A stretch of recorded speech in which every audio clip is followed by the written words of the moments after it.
नमस्कार, राज्यसभा टीवी के खास कार्यक्रम विशेष में आपका स्वागत है। मैं हूं दीपक डोभाल। अप्रैल 2016 में पनामा की एक लॉ फर्म मोज़ेक फोंसेका से लाखों दस्तावेज लीक हुए। टैक्स चोरी और मनी लॉन्ड्रिंग से जुड़े इन कागजात में दुनिया भर के कई बड़े नेताओं के नाम आए। उस वक्त लगा कि ये पेपर दुनिया की राजनीति का चेहरा बदल देंगे। जो लोग जांच में फंसे उनमें पाकिस्तानी प्रधानमंत्री नवाज शरीफ भी थे। उनके खिलाफ मामला अदालत तक पहुंचा, लेकिन पाकिस्तानी सुप्रीम कोर्ट ने माना है कि पनामा पेपर लीक मामले में नवाज शरीफ के खिलाफ अभी इतने सबूत नहीं हैं कि उन्हें पद से हटा दिया जाए। हालांकि भ्रष्टाचार के आरोपों का सामना कर रहे नवाज शरीफ और उनके परिजनों को अब संयुक्त जांच दल यानी JIT का सामना करना पड़ेगा। JIT में ISI के अलावा मिलिट्री इंटेलिजेंस और राष्ट्रीय जवाबदेही ब्यूरो के अधिकारियों को भी शामिल किया गया है। हालांकि नवाज शरीफ को फौरी तौर पर राहत मिल गई है, लेकिन जांच के बहाने ISI और सेना उनके ऊपर अपना शिकंजा कस सकती हैं। नवाज शरीफ और उनके समर्थक अदालत के फैसले में राहत देख रहे हैं, तो विपक्ष इसे उनकी नैतिक हार मान रहा है। विशेष में आज हम बात करेंगे पनामा पेपर लीक मामले में पाकिस्तान में हो रही राजनीति की। हम बताएंगे अदालत ने इस मामले में क्या कहा, साथ ही बताएंगे कि इस मामले को लेकर दुनिया भर में फिलहाल क्या चल रहा है। तो शुरू करते हैं आज का विशेष।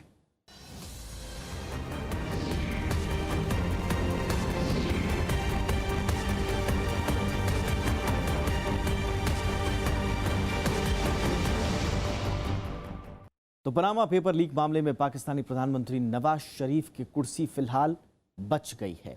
इस मामले में फैसला देने वाली पीठ के जज फैसले पर एकमत नहीं हो सके।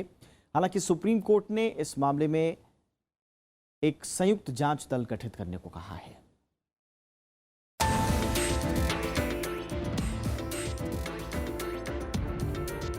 पाकिस्तानी सुप्रीम कोर्ट ने प्रधानमंत्री नवाज शरीफ को फौरी राहत देते हुए कहा है कि पनामा पेपर लीक मामले में उनको पद से हटाने लायक सबूत नहीं है।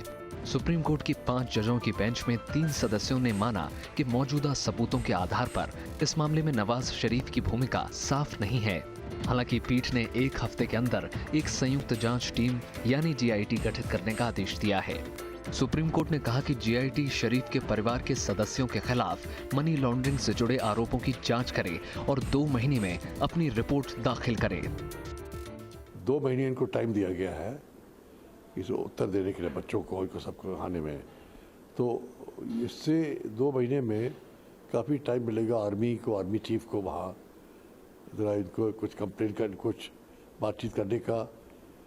अगर उन्हें समर्थन देंगे उसको, तो और भी वो फॉरेन पॉलिसी और कोई पॉलिसी अपने हाथ में रखना चाहेंगे मिलिट्री के लोग।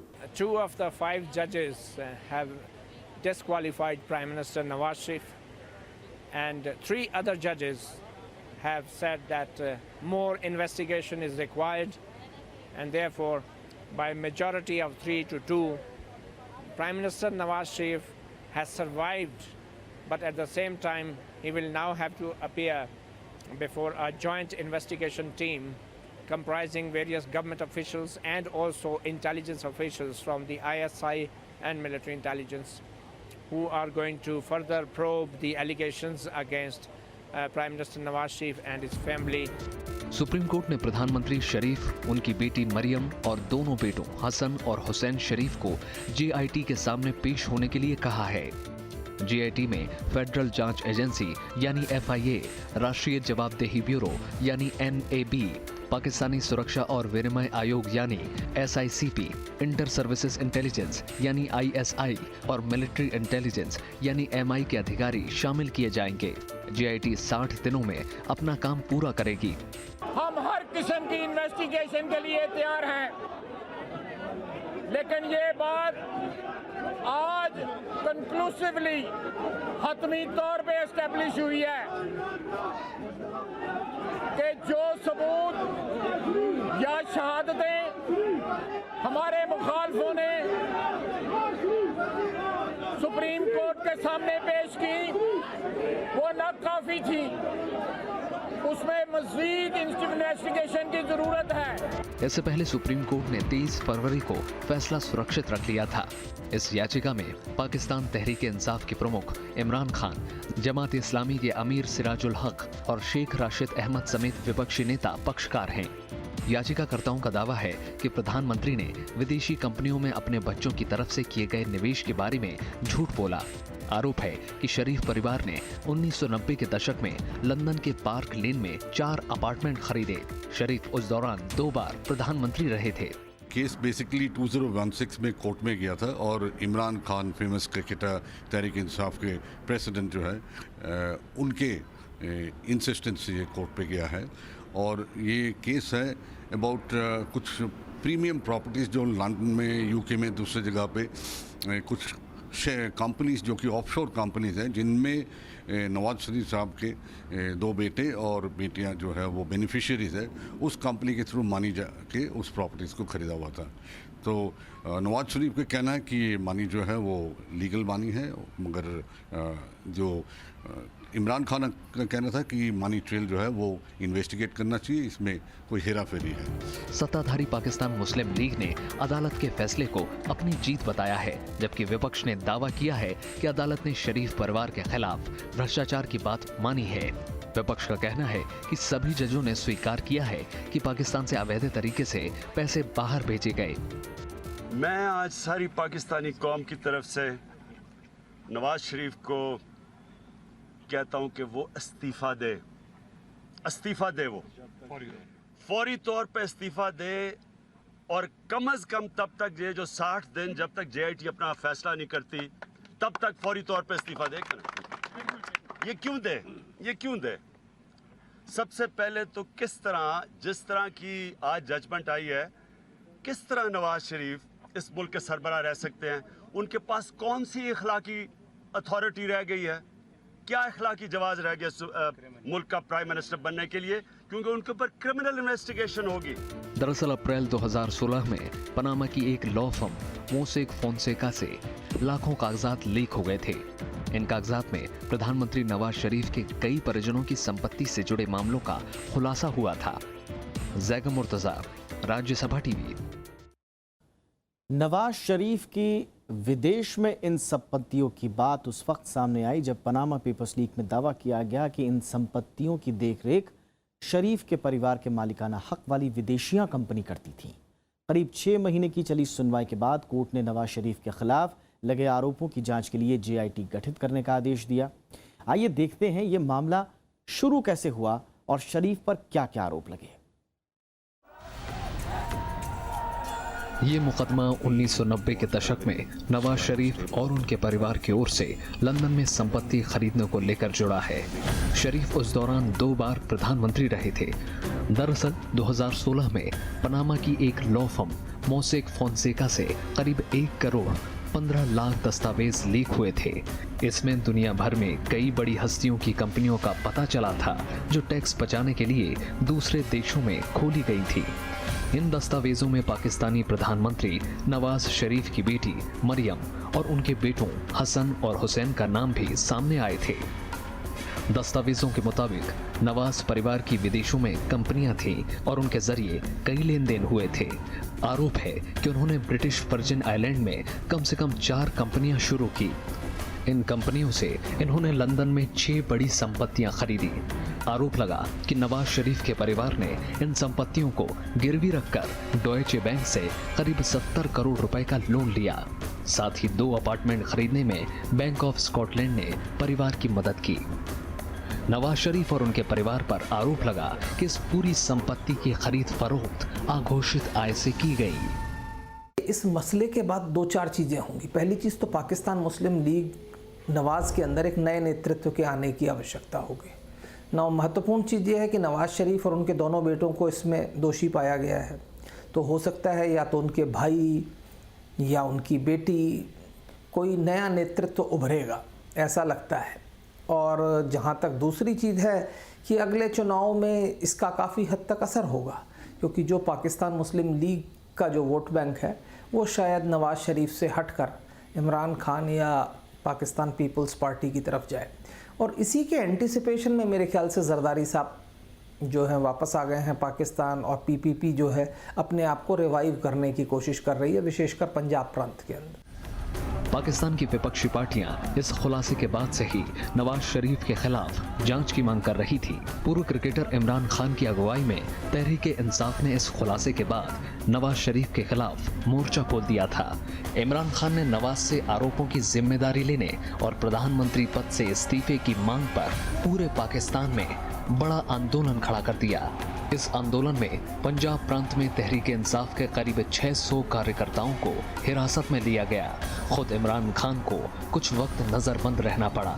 इस दौरान इस्लामाबाद और रावलपिंडी समेत कई जगहों पर पुलिस और प्रदर्शनकारियों के बीच झड़पें भी हुई। इमरान खान ने इसके विरोध में पूरे पाकिस्तान से अपने समर्थकों को 2 नवंबर को इस्लामाबाद में इकट्ठा होकर सरकारी कामकाज ठप करने का आह्वान किया। खबरें आई कि हजारों समर्थक के साथ इमरान संसद का घेराव भी कर सकते हैं। नतीजतन पुलिस ने इस्लामाबाद में लोगों के जमा होने और हथियारों के प्रदर्शन पर प्रतिबंध लगाते हुए धारा 144 लगा दी। देखिए, पाकिस्तान का जो कोर्ट है वो बहुत ज़्यादा जमात इस्लामी, ज़्यादातर जजेस जो हैं उन पे जमात इस्लामी का इन्फ्लुएंस है, या उसके मेंबर हैं या उनके थ्रू वहाँ पे पहुँचते हैं।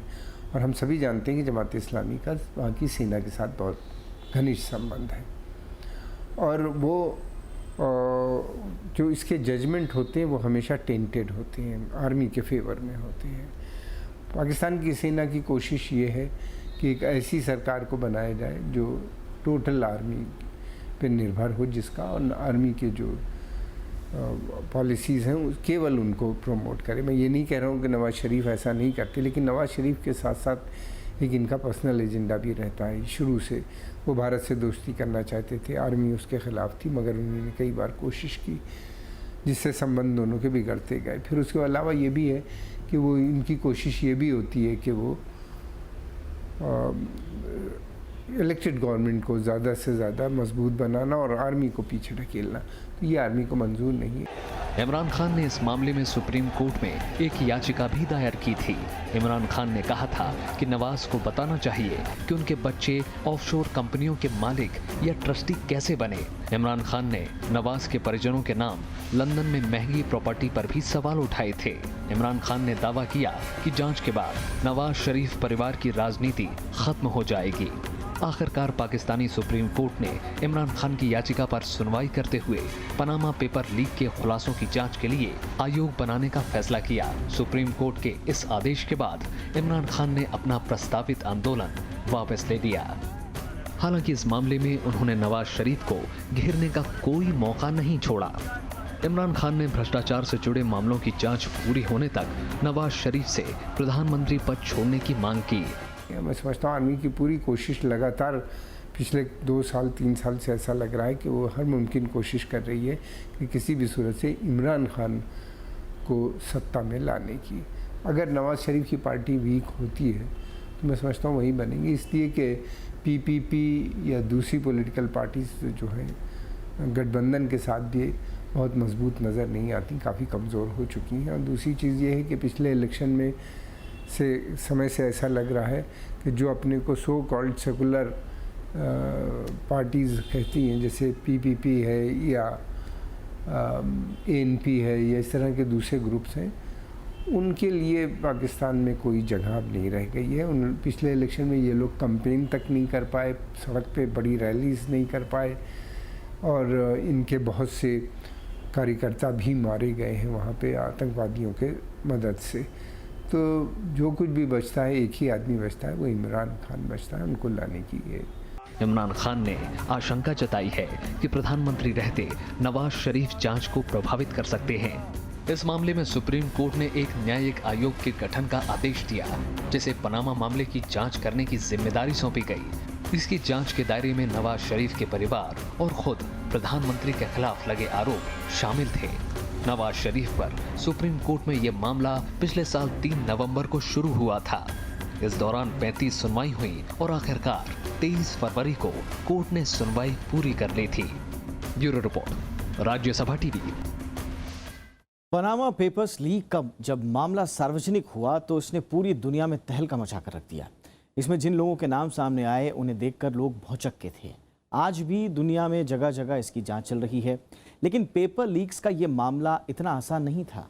कई मुल्कों के लोगों ने मिलकर इस लंबे चौड़े दस्तावेज का अध्ययन किया और लंबी पड़ताल के बाद मीडिया में इससे जुड़ी खबरें छपी। आइए देखते हैं क्या है पनामा पेपर लीक और इसके पीछे की कहानी क्या है।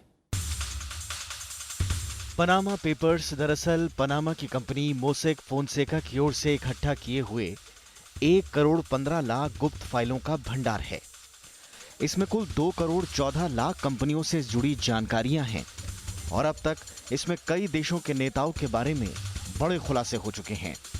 इसमें अर्जेंटीना, आइसलैंड, सऊदी अरब, यूक्रेन, संयुक्त अरब अमीरात शामिल हैं। इसके अलावा 40 देशों की सरकार से जुड़े लोगों के बारे में भी कई बड़े खुलासे हो चुके हैं। इसमें ब्राजील, चीन, Peru, France, Bharat, Malaysia, Mexico, Pakistan, Indonesia, रूस, दक्षिण अफ्रीका, स्पेन, सीरिया और ब्रिटेन जैसे देश शामिल हैं।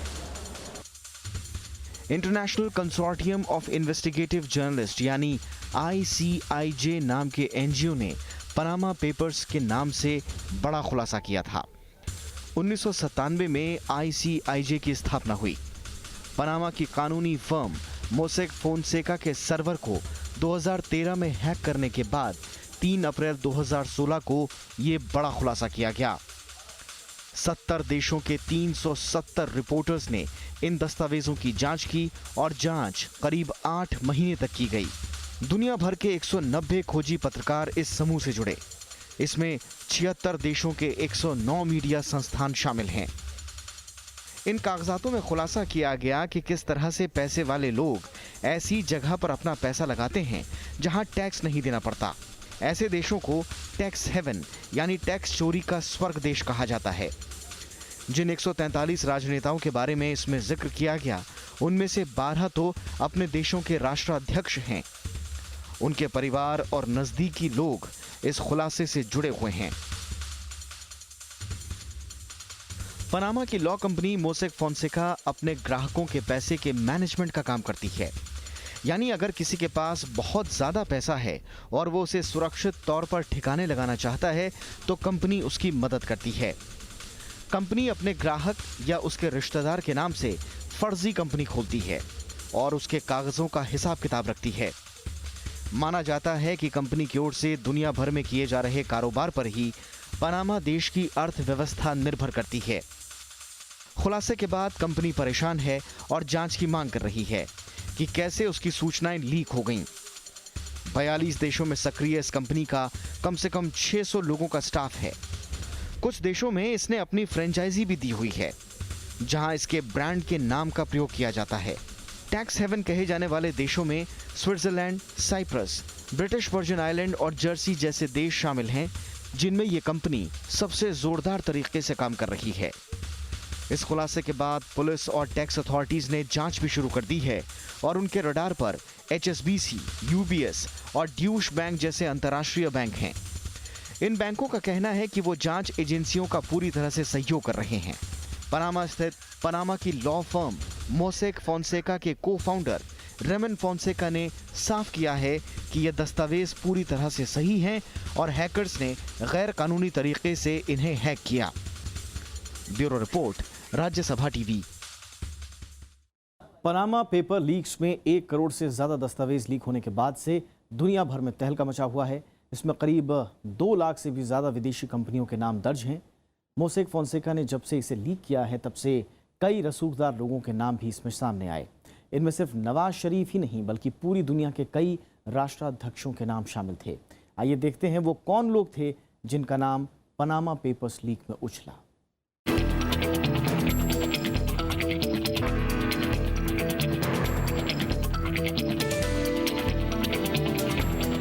पाकिस्तान के प्रधानमंत्री नवाज शरीफ के खिलाफ वहां की सुप्रीम कोर्ट ने जांच का आदेश दिया तो एक बार फिर से मुद्दा गर्मा गया है। असल में 1970 से लेकर अब तक के कई दस्तावेजों को पनामा पेपर्स में सामने लाया गया है। इनमें बड़े उद्योगपतियों से लेकर फिल्म स्टार और खिलाड़ियों से लेकर राजनेताओं तक के नाम शामिल हैं। इसके अलावा दुनिया के कई राष्ट्राध्यक्षों का नाम भी इस सूची में शामिल है। नवाज शरीफ की हों या पीपीपी की हों, इन सब पॉलिटिकल पार्टीज़ के नाम आपको मिलेंगे।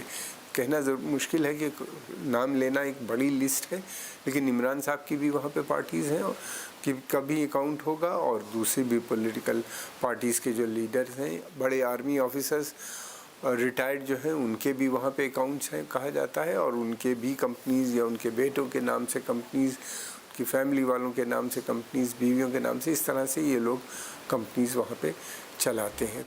पनामा पेपर्स में रूस के राष्ट्रपति व्लादिमीर पुतिन के कई नजदीकियों का नाम सामने आया तो लोग चौंक उठे। लीक दस्तावेजों में बताया गया कि पुतिन के करीबियों ने इसके जरिए करीब 200 करोड़ डॉलर का मुनाफा कमाया है। इसके बाद पुतिन ने इस खबर को ये कहते हुए नकार दिया कि रूस को अस्थिर करने की चाल है। मामला सिर्फ रूस तक सीमित नहीं है और न ही पाकिस्तान के प्रधानमंत्री नवाज शरीफ तक, बल्कि इसमें कई और बड़े नाम शामिल हैं। इसमें अर्जेंटीना के राष्ट्रपति मैरिसियो मर्की, सऊदी अरब के शाह सलमान बिन अब्दुल अजीज, यूक्रेन के राष्ट्रपति पेट्रो पोरोशेंको, आइसलैंड के प्रधानमंत्री सिगमंदर डेवियो गुनलाउगसन, यूएई के राष्ट्रपति खलीफा बिन जायद, जॉर्जिया के पूर्व प्रधानमंत्री बित्जिना इवानिश्विली, इराक के पूर्व प्रधानमंत्री अयद अलावी, जॉर्डन के पूर्व प्रधानमंत्री अली अबू अल रागेब, कतर के पूर्व प्रधानमंत्री हमाद बिन जसीम, सूडान के पूर्व राष्ट्रपति अहमद अली अल मिक़गानी, यूक्रेन के पूर्व प्रधानमंत्री पावलो लज़ालेंको के नाम अहम हैं। राष्ट्राध्यक्षों के अलावा कई देशों के नेता और उनके संबंधियों के नाम भी पनामा पेपर्स लीक में सामने आए। चीन के राष्ट्रपति शी जिनपिंग के करीबी संबंधी पर आरोप है कि उन्होंने टैक्स से बचने के लिए वर्जिन आइलैंड की एक कंपनी में पैसे लगाए। यही नहीं, कई मुल्कों के बड़े मंत्रियों समेत सैकड़ों राजनेताओं के नाम इस सूची में शामिल हैं। ब्रिटेन के कई सांसदों और पार्टी के दानदाताओं का नाम तो सामने आया ही, साथ ही वहां के पूर्व प्रधानमंत्री डेविड कैमरन के पिता इयान कैमरन का नाम भी पनामा सूची में आया है। इयान कैमरन अरबपति स्टॉक ब्रोकर इयान कैमरन पर आरोप लगा कि उन्होंने टैक्स बचाने के लिए ब्लेयर मोर होल्डिंग नाम की कंपनी में पैसा लगाया था। कुल मिलाकर दुनिया भर के 12 राष्ट्रीय नेताओं, 143 बड़े राजनेताओं और सैकड़ों राजनेताओं के परिवार के सदस्य और करीबियों का नाम पनामा सूची में आया है। Bureau report, Rajya Sabha TV. Panama दस्तावेज जब लीक हुए तो दुनिया भर में जो खलबली मची सो मची, लेकिन भारत में भी इसके बाद खासा हंगामा हुआ। प्रमुख दैनिक अंग्रेजी अखबार द इंडियन एक्सप्रेस ने लंबी पड़ताल के बाद इन नामों को सार्वजनिक किया तो लोगों के होश उड़ गए। इस सूची में कई ऐसे नामचीन लोग शामिल थे जिनकी सार्वजनिक छवि अब तक बेहद पाक बनी हुई थी।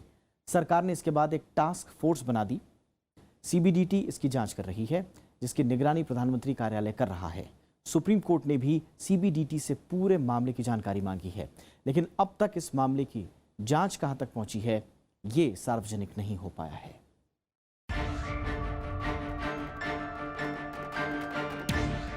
चार अप्रैल 2016 को ये देश की सबसे बड़ी खबर थी। इंडियन एक्सप्रेस के पहले पन्ने पर जब अमिताभ बच्चन जैसी बड़ी शख्सियत की फोटो छपी तो लोग भौंचक के रह गए। मामला था पनामा दस्तावेज में लीक हुए उन नामों का जिन्होंने टैक्स बचाने के लिए उन देशों में पैसे लगाए जिन्हें हम टैक्स हेवन कहते हैं। रिपोर्ट में कहा गया कि अमिताभ बच्चन ने Sea Bulk Shipping Limited, Lady Shipping Limited समेत कई कंपनियों के जरिए टैक्स हेवन देशों में निवेश किया। हालांकि निवेश की तारीख पुरानी थी, लेकिन जानकारों ने दावा किया कि उससे पहले ही देश में ऐसा ना करने को लेकर कानून बन चुका है। बाद में अमिताभ बच्चन ने इस दावे को झुठलाया तो फिर और दस्तावेज लीक हुए और जानकारों ने अमिताभ के दावों पर सवाल उठाए। पनामा सूची में सिर्फ अमिताभ बच्चन ही नहीं बल्कि कई और नामचीन लोग थे। इनमें अभिनेत्री ऐश्वर्या राय, डीएलएफ के मालिक केपी सिंह, इंडिया बुल्स के समीर गहलोत, गौतम अडानी के बड़े भाई विनोद अडानी, पश्चिम बंगाल के नेता शिशिर बजोरिया, लोक सत्ता पार्टी के पूर्व अध्यक्ष अनुराग केजरीवाल, अपोलो ग्रुप के अध्यक्ष ओंकार कंवर, पूर्व सॉलिसिटर जनरल हरीश साल्वे, पूर्व अटॉर्नी जनरल सोली सोराबजी के पुत्र जहांगीर एस सोराबजी, इंडो रोमा सिंथेटिक्स के अध्यक्ष मोहन लाल लोहिया, उद्योगपति जावेर पूनावाला, पूर्व विधायक अनिल वासुदेव सलगांवकर, अंडरवर्ल्ड डॉन इकबाल मिर्ची, उद्योगपति अशोक गढ़वारे।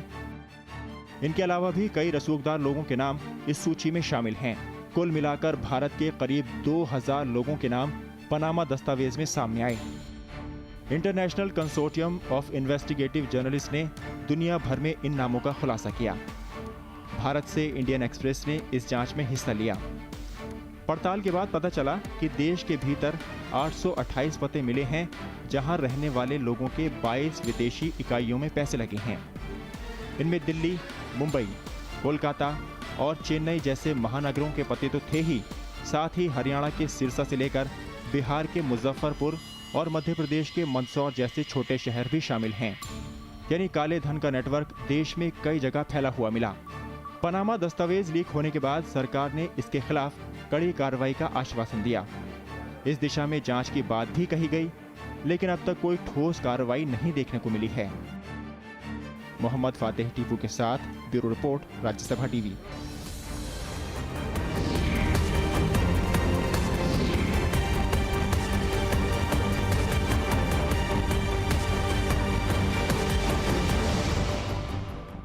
तो ये था आज का विशेष। नमस्कार।